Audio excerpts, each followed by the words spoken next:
যে এই দুনিয়ার জীবনটা হচ্ছে শুধুমাত্র এনজয়মেন্ট অফ ডিসেপশন মানে ধোঁকা।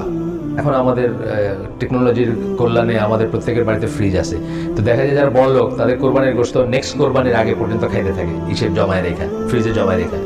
কিন্তু সময় হচ্ছে এমন একটা সম্পদ যেটা আপনি জমা রাখতে পারেন না। একটা সেকেন্ড চলে গেল, এটা জীবনে আসবে না। হয় আপনি এটা আল্লাহর জন্য ব্যয় করছেন, আল্লাহর পথে ব্যয় করছেন, তাহলে আপনি রিওয়ার্ড আশা করতে পারেন, আর নাইলে এটা ড্রেনে চলে গেছে, ওয়েস্ট হয়ে গেছে। একটা আয়াত দেখবো সূরা আলে ইমরান 185 নম্বর আয়াত, সেখানে আর খুব ফেমাস আয়াত, খুব অনেকখানে কোট করা হয় বা অনেক জায়গায় উদ্ধৃত করা হয়।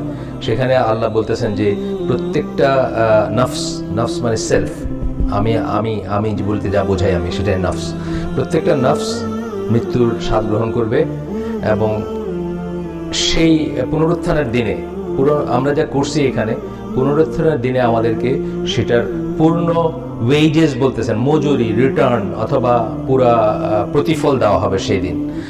আর যাকে সেই দিন আগুন থেকে রক্ষা করা হবে বা আগুন থেকে অব্যাহতি দেওয়া হবে এবং জান্নাতে যাকে প্রবেশ করানো হবে, সেই হচ্ছে সত্যিকার অর্থে সাকসেসফুল বা সফল কাম।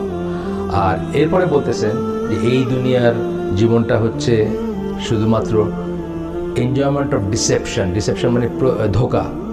মানে এই যে আমরা ভুলে আছি, আমি যেটা বললাম, আমাদের সমস্ত বিনোদনের কর্মকাণ্ড, এটা ক্রিকেটের টেস্ট হোক, এটা সিনেমা হোক, নাটক হোক, গান হোক, কার্টুন হোক, ফেসবুক হোক, আপনার বা আরও কিছু হোক, কী সব আছে না, মেসেঞ্জার, এখন সব কিছু কিন্তু আপনাকে একটা জিনিস করে, আপনার মৃত্যুটা ভুলায় রাখে এক নম্বর, এবং আপনার জীবনটাকে চুরি করে নেয়। কোন সেন্সে বলতেছি, যে প্রত্যেকটা মানুষের জীবন হচ্ছে তার যে সময়টুকু তাকে আল্লাহ দিয়েছেন, কাউকে দিয়েছেন 1 বছর, কাউকে 10, কাউকে 50, কাউকে 60, 70, 80 যাই দিয়েছেন। প্রত্যেকটা সেকেন্ড কিন্তু তার একটা সম্পদ, এমন একটা সম্পদ যে সম্পদটার কোনো মানে একটি ইউনিক সম্পদ। আমি আগেও বলছি আপনাদের, যারা আমাকে আগে থেকে চিনেন তারা জানেন যে এই কথাটা আমি সবসময় বলি, যে দুনিয়ায় অন্য যেসব সম্পদ থাকে, ধরেন টাকা যদি থাকে, আপনি আজকে ব্যাংকে রেখে 10, 15, 20, 50 বছর পরে ওটা এনজয় করতে পারবেন। অথবা অনেক সময় খাদ্যদ্রব্য, যেমন ধরেন এখন আমাদের টেকনোলজির কল্যাণে আমাদের প্রত্যেকের বাড়িতে ফ্রিজ আছে, তো দেখা যায় যারা বড় লোক তাদের কোরবানির গোশত নেক্সট কোরবানির আগে পর্যন্ত খাইতে থাকে, ইসের জমায় রেখা, ফ্রিজে জমায় রেখা। কিন্তু সময় হচ্ছে এমন একটা সম্পদ যেটা আপনি জমা রাখতে পারেন না। একটা সেকেন্ড চলে গেল, এটা জীবনে আসবে না। হয় আপনি এটা আল্লাহর জন্য ব্যয় করছেন, আল্লাহর পথে ব্যয় করছেন, তাহলে আপনি রিওয়ার্ড আশা করতে পারেন, আর নাইলে এটা ড্রেনে চলে গেছে, ওয়েস্ট হয়ে গেছে।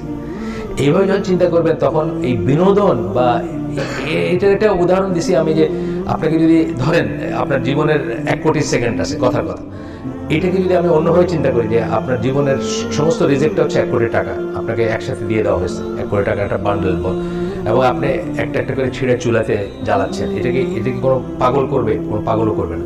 কিন্তু আমরা সময়ের ব্যাপারে আর জীবনের হায়াতের ব্যাপারে এটা চিন্তা করি না। কিন্তু আমরা যেভাবে ওয়েস্ট করে দিচ্ছি, যে রাত জেগে সিনেমা দেখে, এটা করে, অনেক সময় ভেন টক, আজ শুধুই গল্প করে। আমাদের চায়ের দোকানগুলো আপনি দেখেন, আমাদের গ্রামের চায়ের দোকানগুলো দেখেন, কি নিয়ে আলাপ করতেছে মানুষ, মানে কখনোই কিন্তু আল্লাহ আখিরাত এসব নিয়ে কোনো আলাপ নেই। এগুলো নিয়ে আলাপ করলে বরং, আর মৃত্যু নিয়ে তো নাই, এগুলো নিয়ে আলাপ করলে বরং উল্টা আপনার উপর মাইন্ড করবে যে এইটাকে এইসব কথা বলার জায়গা নাকি, এখানে আসছে একটু মনটা ফ্রেশ করতে, এখানে এসব কথা বলেন।